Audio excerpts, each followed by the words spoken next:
নবীজি বলেন মুয়াজ্জিনের আযান শেষ হওয়ার পর সুম্মা সাল্লু আলাইয়া, এরপর আমার উপর দুরূদ শরীফ পড়বা।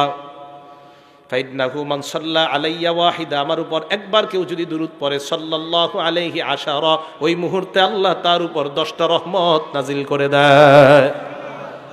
এবার আমার সাথে বলেন, আপনার আযানের পর প্রথম কাজ আমাদের কি করা? এরপর আল্লাহুম্মা রাব্বা হাযিহিদ দাওয়াতিত তাম্মা, যে দোয়াটা পড়া। তাহলে 1 নাম্বার বলেন তো, দুরূদ কখন পড়বো? আযানের পর। বলেন আপনারা, দুরূদ কখন পড়বো? মা বোনরা মনে রাখবো, আযান শেষে দুরূদ পড়বো, এরপর দোয়া। 2 নাম্বার, জুমার নামাজের দিন, আজকে কি বার ছিল? শুক্রবার। এই জুমার দিন বেশি বেশি দুরূদ পড়া। নাসাই শরীফের হাদিস 1374 নাম্বার হাদিস। ক্বালা রাসূলুল্লাহি সাল্লাল্লাহু আলাইহি ওয়াসাল্লাম, আল্লাহ নবী বলেন, ইন্না মিন আফযলি আইয়ামিকুম ইয়াউমাল জুমআ, মনে রাখবা তোমরা দিনের মধ্যে সবচেয়ে শ্রেষ্ঠ দিন হলো জুমার দিন। বলেন সুবহানাল্লাহ। বলেন তো আপনারা, 7 দিনের মধ্যে শ্রেষ্ঠ দিনটার নাম কি? জুমার দিন।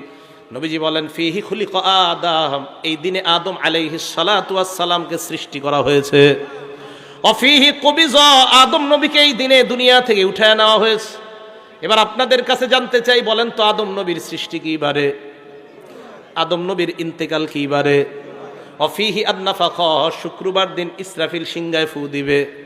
অফিহি আস-সাইকা, শুক্রবার দিন কিয়ামতের ময়দান কায়েম হবে। তাহলে আপনারা বলেন তো, আদম নবীর সৃষ্টি কি বার? আদম নবীর ইন্তেকাল কি বার? সিংহায় ফু দেওয়া হবে কি বারে? কিয়ামত কায়েম হবে কি বারে? দেখছেন কত সুন্দর একটা জিনিস জানলেন। আদম নবীকে খলিকা ফিহি আদম, শুক্রবার দিন আদম নবীকে সৃষ্টি করা হয়েছে।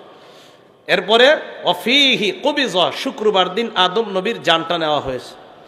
অফিহি আন-নাফাখা, শুক্রবার দিন সিংহায় ফু দেওয়া হবে। অফিহি আস-সাআকা, শুক্রবার দিন কিয়ামত কায়েম হবে। তো এটা কেন বললাম?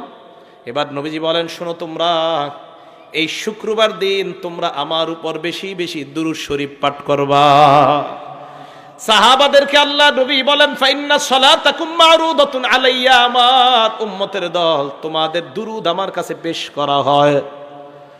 সাহাবারা বললেন, ইয়া রাসূলুল্লাহ, কাইফা তু'রাদু সালাতুনা আলাইকা, আপনার কাছে কিভাবে দুরূদ পেশ করা হয়? ওয়াকাদ আরামতা, আপনারা ইন্তেকাল করবেন। হুজুর, ইন্তেকালের পরে আবার আপনার উপর দুরূদ কিভাবে যাবে? নবীজি বলেন, ইন্নাল্লাহা হাররামা আলাল আরদি আন তাকুলা আজসামাল আম্বিয়া, আল্লাহ জমিনের উপর হারাম করে দিয়েছেন, দুনিয়ার কোন নবীর দেহ জমিন খেতে পারবে না। সমস্ত নবীদের দেহ খাওয়া জমিনের উপর আল্লাহ হারাম করে দিয়েছেন।